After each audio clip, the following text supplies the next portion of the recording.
চারিদিক দিয়ে কেমন তেল তেল বার হয়ে এসেছে। দেখুন বাঁধাকপিটা কিন্তু আমার প্রায় হয়ে গেছে, রেডি প্রায়, আর একটু হলেই হয়ে যাবে। আলুটাও পুরো সেদ্ধ হয়ে গেছে, দেখুন আলুটাও পুরো সেদ্ধ হয়ে গেছে। আমি ধনে পাতাটা এবার দিয়ে দেবো, অল্প একটু ধনে পাতা দিয়ে দিলাম।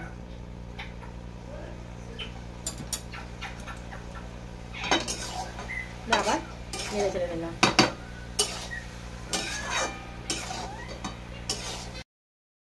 বন্ধুরা আজকে আপনাদের সামনে আবার একটা রেসিপি নিয়ে চলে এলাম, নতুন রেসিপি। দেখুন বাঁধাকপির ঘন্ট। বাঁধাকপির ঘন্টটা আমি কিভাবে বানাই আপনারা প্রথম থেকে দেখুন। আমি দেখুন জিরি জিরি করে বাঁধাকপিটা কেটে নিয়েছি। এই জিরি জিরি করে কেটে আমি বাঁধাকপিটা ঘন্টটা করবো। চলুন আপনাদের প্রথম থেকে শেষ পর্যন্ত দেখুন। যদি ভালো লেগে থাকে একটা লাইক করবেন প্রথম থেকে শেষ পর্যন্ত দেখে। যদি ভালো লেগে থাকে একটা like, comment, share, follow, Facebook থেকে দেখলি ফলো, ইউটিউব চ্যানেল থেকে দেখলি সাবস্ক্রাইব। চলুন তাহলে কীভাবে বানাচ্ছি প্রথম থেকে দেখাই আপনাদেরকে। দেখুন আমি 1 মগ জল দিয়ে দিচ্ছি, আবার 1 মগ জল দিয়ে দিলাম। জল একটু বেশি করে দেবো, দিয়ে জলটা দিয়ে বাঁধাকপিটা একটু সেদ্ধ করে নেবো। দেখুন বাঁধাকপিটা আমি জলেতে দিয়ে দেবো,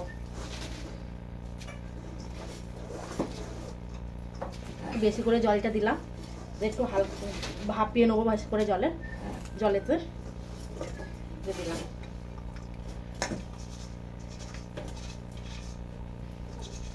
বাঁধাকপি সেদ্ধ করে ফেললে দেখবেন বাঁধাকপির যে গ্যাসটা আছে সেটা কেটে বার হয়ে যাবে।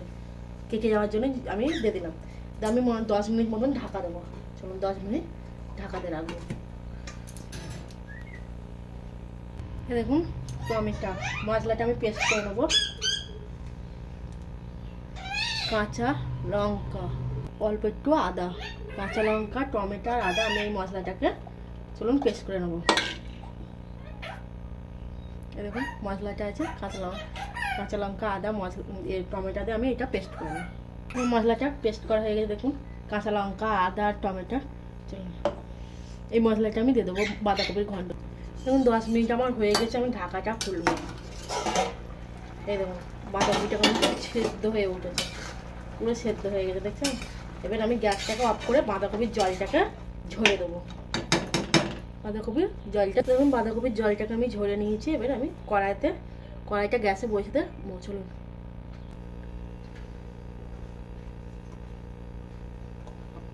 কড়াই গরম হয়ে গেছে, আমি কড়াইতে তেল দিয়ে দেবো। তেলটা একটু বেশি করেই দেবো, তেলটা আমি গরম করে নেবো। শুকনো লঙ্কা দিয়ে দিলাম ফোড়নের জন্য,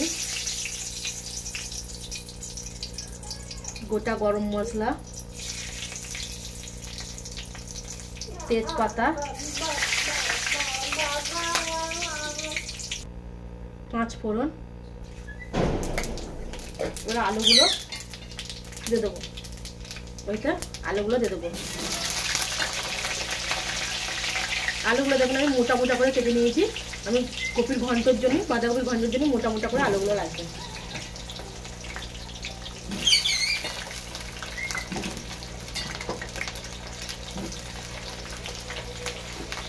মোটা মোটা আলুগুলো এখনই আমি লবণটা দিয়ে দেবো আলুতে, তাহলে আলুটা সেদ্ধ হয়ে যাবে। আমার বাঁধাকপি আছে বলে একেবারে লবণটা আমি দিয়ে দিলাম বেশি করে একটু।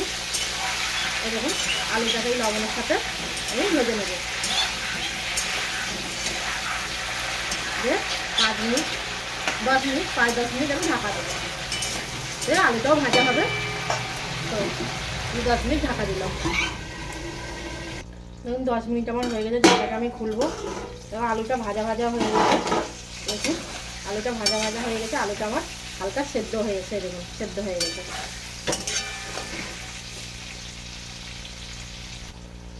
আমি মশলা করে রাখা পেস্টটাকে, মশলা ভাজাটাকে দিয়ে দেবো।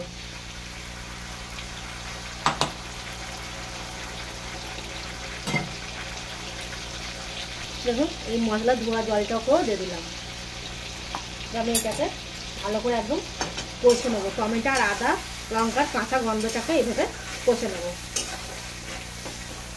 আলুগুলো কিন্তু বাঁধাকপির ঘন্ট মোটা মোটা এই ভেজে আলুগুলো ভেজে নিতে হবে। খেতে কিন্তু বেশি ভালো লাগে, সুস্বাদু লাগে। এইভাবে যদি মোটা মোটা করে ভেজে নেওয়া হয় আলুটা, মোটা মোটা করে যদি কেটে ভেজে নেওয়া হয় খেতে খুব ভালো লাগে। দেখুন আলুটা কেমন ভাজা হয়ে গেছে, কষা হয়ে গেছে, মশলাটা এরকম চারিদিকে কেমন তেল বার হয়ে এসছে। মশলাটা যখনই দেখবেন কষা হয়ে গেলেই দেখবেন এইভাবে তেলটা যখনই ছেড়ে আসবে মশলা থেকে, তখনই ভাববেন মশলাটা কষা হয়ে গেছে। তার সঙ্গে তেলটা একদম ছেড়ে এসছে। স্বাদ মতন হলুদ গুঁড়ো দিয়ে দেবো, হলুদ গুঁড়ো, জিরে গুঁড়ো, ধনে গুঁড়ো আর অল্প সামান্য গোলমরিচ গুঁড়ো দিয়ে আমি মশলাটাকে এইভাবে আবার কষতে শুরু করবো। আবার এইভাবে মশলাটাকে কষে নেব।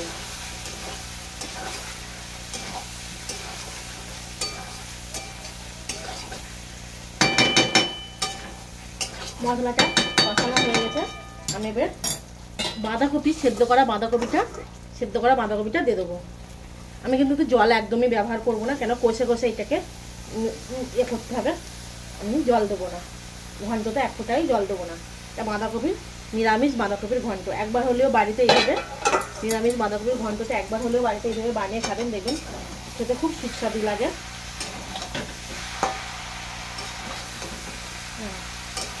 এভাবে করতে হবে, দেখুন বাঁধাকপিটা এভাবে কষে নেবো।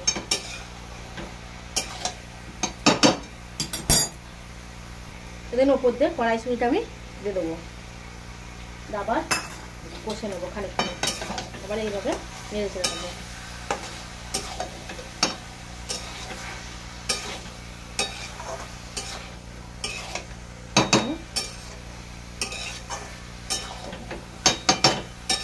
কষানো আমার হয়ে গেছে।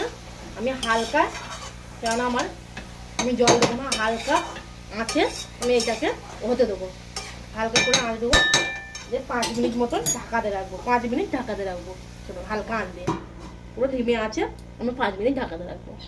দেখুন 5 মিনিট আমার হয়ে গেছে। চারিদিকটা কেমন তেল তেল বার হয়ে এসেছে। দেখুন বাঁধাকপিটা কিন্তু আমার প্রায় হয়ে গেছে, রেডি প্রায়, আর একটু হলেই হয়ে যাবে। আলুটাও পুরো সেদ্ধ হয়ে গেছে, দেখুন আলুটাও পুরো সেদ্ধ হয়ে গেছে। আমি ধনে পাতাটা এবার দিয়ে দেবো, অল্প একটু ধনে পাতা দিয়ে দিলাম।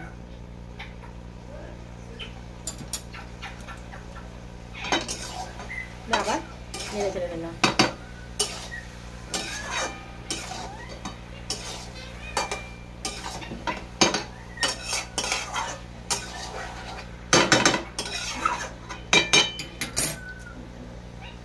অল্প একটু চিনি দিয়ে দেবো করে, আবার নেড়ে চেড়ে নেবো। আবার চিনিটাকে নেড়ে নেবো।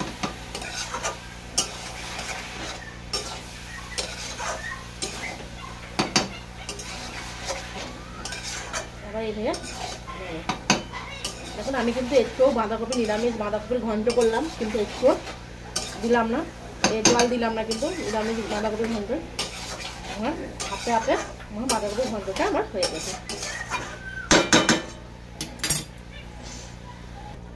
বাঁধাকপিটা আমার হয়ে গেছে। আমি ওপর থেকে বেড়ে গরম মশলা দিয়ে দেবো, সানরাইসের গরম মশলা দিয়ে দিলাম আমি অল্প করে, দিয়ে আমি আবার এইভাবে নেড়ে চেড়ে নেবো। গরম মশলাটা দিয়ে আবার নেড়ে নেবো।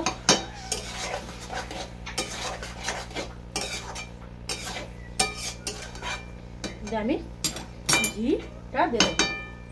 আমি ঘি ব্যবহার করবো, দেখুন এই ঘিটা ওপরতে এবার দিয়ে দিলাম। একটু বাঁধাকপির তরকারি দেখবেন ঘন্টতে একটু ঘি না ব্যবহার করলে ভালো লাগবে না, একটু ঘি দিয়ে দিলাম। ঘিটা দিয়েও এইভাবে আবার নেড়ে চেড়ে নেবো। ঘি দিয়ে আমি আবার এভাবে নেড়ে চেড়ে নেবো। আমি গ্যাসটাকে অফ করে দেবো। বাঁধাকপির ঘন্টটা আমার হয়ে গেছে, গ্যাসটাকে আমি অফ করে দিলাম। তরকারিটা আমি ঢেলে বাঁধাকপির ঘন্ট আমার রেডি। আপনাদের যদি বাঁধাকপির ঘন্টটা ভালো লেগে থাকে, নিরামিষ বাঁধাকপির ঘন্ট যদি ভালো লেগে থাকে, একটা লাইক করবেন অবশ্যই। পুরোটা দেখবেন, ভিডিওটা দেখে একটা লাইক করবেন। সাবস্ক্রাইব ফেসবুক থেকে দেখলে, এই ইউটিউব থেকে দেখলে সাবস্ক্রাইব, ফেসবুক থেকে দেখবেন ফলো। আর ভালো যদি লাগে একটা লাইক, কমেন্ট, শেয়ার, ফলো। ভিডিওটা এখানেই শেষ করছি। ভালো থাকবেন, সুস্থ থাকবেন। এই ভিডিওটা তাহলে ততক্ষণ দেখতে থাকুন। আবার একটা আপনাদের সামনে নতুন ভিডিও নিয়ে চলে আসবো।